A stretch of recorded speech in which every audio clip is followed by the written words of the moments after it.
लखीमपुर की घटना के विरोध में संयुक्त किसान मोर्चा ने देश भर में रेल रोको प्रदर्शन किया, जिससे लोगों को बहुत परेशानी हुई। संयुक्त किसान मोर्चा के किसानों ने मांग की कि इस मामले में केंद्रीय गृह राज्य मंत्री अजय मिश्रा इस्तीफा दें और देश के अलग अलग शहरों में रेल रोकने के लिए पटरियों पर बैठ गए। हरियाणा के बहादुरगढ़ में तो बहुत सारे किसान पटरियों पर आ गए, जिनमें महिलाएं भी शामिल थी। इन किसानों ने केवल अजय मिश्रा के इस्तीफे की ही नहीं बल्कि उनकी गिरफ्तारी की भी मांग की। अजय मिश्रा अहदे तो बर्खास्त किया जाए और उनके ते पर्चा करके उन्हें गिरफ्तार किया जाए। दिल्ली के पास गाजियाबाद में भी किसान स्टेशन से गुजरती ट्रेन को रोकने के लिए उसके सामने आ गए। कई किसान पटरियों पर बैठे तो कई इंजन पर चढ़ गए। मैं आपको तस्वीरें दिखा रहा हूं कि किस तरीके से यहाँ पर किसान पटरी पर बैठ गए हैं। किसानों का ये रेल रोको आंदोलन सुबह 10 बजे से शाम 4 बजे तक यानी 6 घंटे चला, जिससे ट्रेन में सफर करने वाले लोग परेशान हो गए। कई जगहों पर तो ट्रेन बीच में रुकने की वजह से लोगों को कई किलोमीटर तक पैदल चलना पड़ा।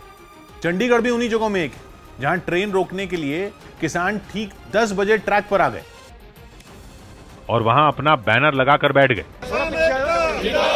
इस दौरान वहां सुरक्षा के कड़े इंतजाम नजर आए और किसानों के आसपास पुलिस वाले तैनात दिखे। मैं मौजूद हूं चंडीगढ़ अंबाला रेलवे ट्रैक दरपर पर और आप देख सकते हैं मेरे पीछे जो है किसानों ने 10 बजते ही जो है रेल को है जो ट्रैक पर बैठ गए। किसानों ने लखीमपुर हिंसा के विरोध में रेल रोककर जो प्रदर्शन किया उसका खमियाजा आम लोगों को भुगतना पड़ा। ट्रेनों के बीच रास्ते में रुकने की वजह से वो पैदल ही निकल पड़े। 4 किलोमीटर आ रहे हैं वहाँ से चल के पैदल, बच्चे भी है, छोटे छोटे लेडीज भी है, कोई प्रेग्नेंट लेडीज भी है। किसानों के इस आंदोलन से 150 से ज्यादा ट्रेनें प्रभावित हुई, जिनमें कुछ को पूरी तरह रद्द किया गया तो कुछ को आधे रास्ते में रोका गया। किसानों ने यह आंदोलन देश में 184 जगहों पर किया, जिसकी वजह से करीब 160 ट्रेनों की आवाजाही पर असर पड़ा।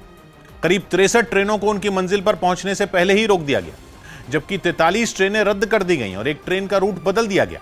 इसके अलावा 60 ट्रेनों को आंशिक रूप से रद्द किया गया, मतलब उन्हें जिस स्टेशन तक जाना था उससे पहले ही उन्हें रोक दिया गया। मालगाड़ियों पर भी आंदोलन का असर पड़ा और करीब 150 मालगाड़ियां रास्ते में फंसी रही, जिनमें करीब 75 मालगाड़ियों पर कोयला लदा हुआ था।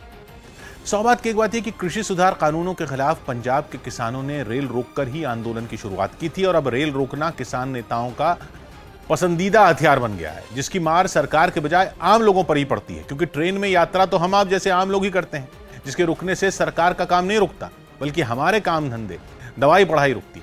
लेकिन किसान संगठन और उसके नेता इस बात को समझने के लिए तैयार नहीं है कि जनता अगर उनके आंदोलन से परेशान होगी तो सरकार पर दबाव कैसे बनेगा।